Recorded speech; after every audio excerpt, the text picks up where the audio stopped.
एक समय की बात है। इंग्लैंड के छोटे से गांव में एक 12 साल का लड़का था जिसका नाम जॉनी था। जॉनी अपने दोस्तों सैम और लूसी के साथ मिलकर हमेशा रोमांचक खेल खेला करता था। उन्हें रहस्य सुलझाने का बहुत शौक था।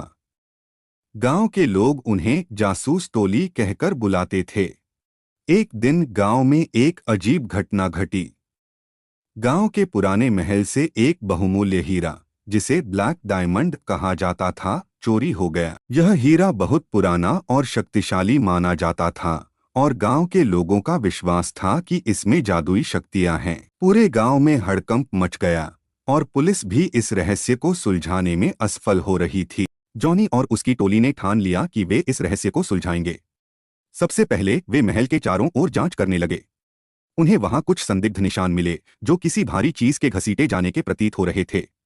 जॉनी ने ध्यान दिया कि निशान महल के पुराने तहखाने की ओर जा रहे थे। उन्होंने तहखाने का दरवाजा खोला और अंदर घुस गए। वहां की दीवारों पर अजीब से निशान थे और एक पुरानी तिजोरी थी जो टूट चुकी थी। लूसी ने तिजोरी के पास एक छोटी सी चिट्ठी पाई जिस पर लिखा था, जिसे खोज रहे हो वह अंधेरे में छिपा है। जॉनी को समझते देर नहीं लगी कि यह कोई साधारण चोरी नहीं है, बल्कि यह किसी पहेली का हिस्सा है। सैम ने तुरंत गांव के सबसे पुराने पुस्तकालय में जाकर एक किताब निकाली जो महल के रहस्यों के बारे में थी। किताब में लिखा था कि ब्लैक डायमंड को केवल वही व्यक्ति ढूंढ सकता है जो अंधेरे का सामना करने की हिम्मत रखता हो। तीनों दोस्तों ने महल के सबसे गहरे हिस्से में जाने का निश्चय किया। जैसे ही वे नीचे पहुंचे, उन्हें एक गुप्त दरवाजा दिखा जिसके पीछे एक अंधेरी सुरंग थी। उन्होंने अपने टॉर्च जलाए और सुरंग के अंदर गए।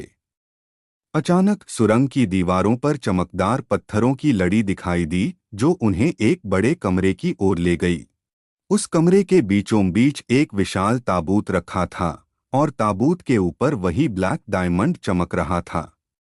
तभी ताबूत के पास एक काले लबादे में एक आदमी खड़ा हुआ दिखाई दिया। वह आदमी गांव का प्रसिद्ध इतिहासकार था, प्रोफेसर मॉरिस, जो हमेशा हीरा के बारे में शोध करता रहता था। जॉनी ने कहा, प्रोफेसर मॉरिस, यह सब आप कर रहे थे? प्रोफेसर ने हंसते हुए कहा, हाँ बच्चे, मैं इस हीरे की शक्ति को अपने पास रखना चाहता था। इसके जादू से मैं अमर हो सकता हूँ, लेकिन तुमने मेरी योजना पर पानी फेर दिया। लूसी ने फुर्ती से अपने मोबाइल से पुलिस को बुलाया और सैम ने प्रोफेसर को ताबूत से दूर खींच लिया।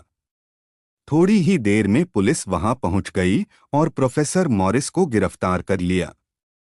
ब्लैक डायमंड को सुरक्षित महल में वापस रखा गया। जॉनी, सैम और लूसी की बहादुरी और समझदारी ने गांव को एक बड़े खतरे से बचा लिया।